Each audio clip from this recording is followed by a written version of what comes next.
Welcome to Amazing World Channel.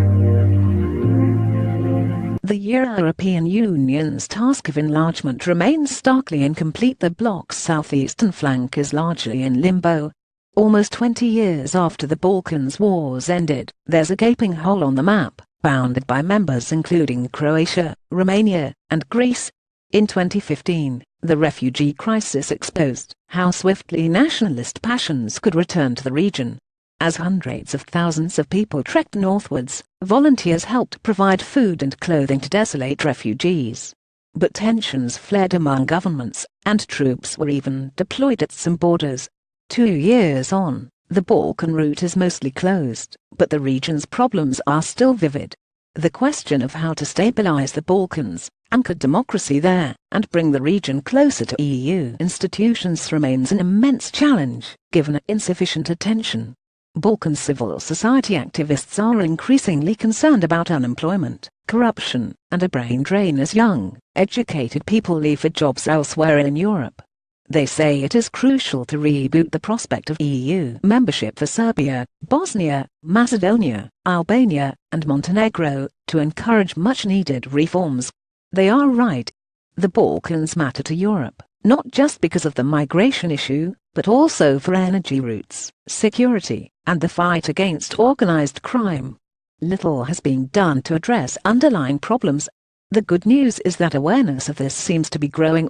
The President of the European Commission, Jean-Claude Juncker, said recently that, if the EU wants to ensure more stability in its own neighborhood, then it must maintain a credible enlargement perspective for the Western Balkans. In 2018, the UK is due to host a special summit on the Western Balkans, an initiative presented by the government as evidence that Britain is leaving the EU but not Europe. And when the French President, Emmanuel Macron, laid out his plans for Europe's future, he said that the EU will have to open itself up to the Balkan countries once they meet the conditions, because that will help consolidate peace and stability on our continent.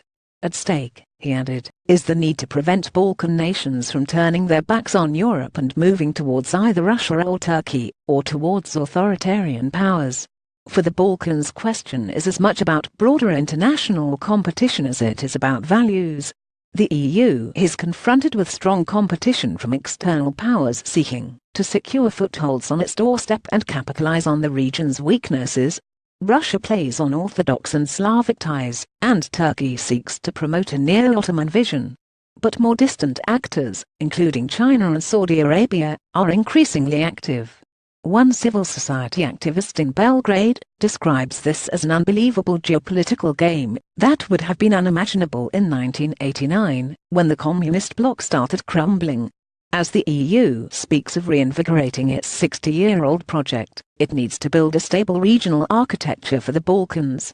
Years of deferring the prospects of membership have taken a toll. Studies show public support for the EU has dropped among the region's citizens. This only helps fuel polarization and populism, with corrupt regimes benefiting and the economy suffering. Normalizing the relationship between Serbia and Kosovo hinges on what Europe can offer. More EU funds should be directed towards the region as enticement. Churchill once said that the Balkans produce more history than they can consume. If left unaddressed, bad governance and old feuds could backfire on everyone. The consequences would be felt beyond the region. The lesson from its history is surely that the rest of Europe has a key interest in making sure the Balkans are not left to become a backwater simmering with tensions, but are helped to modernize, and are one day brought into the club.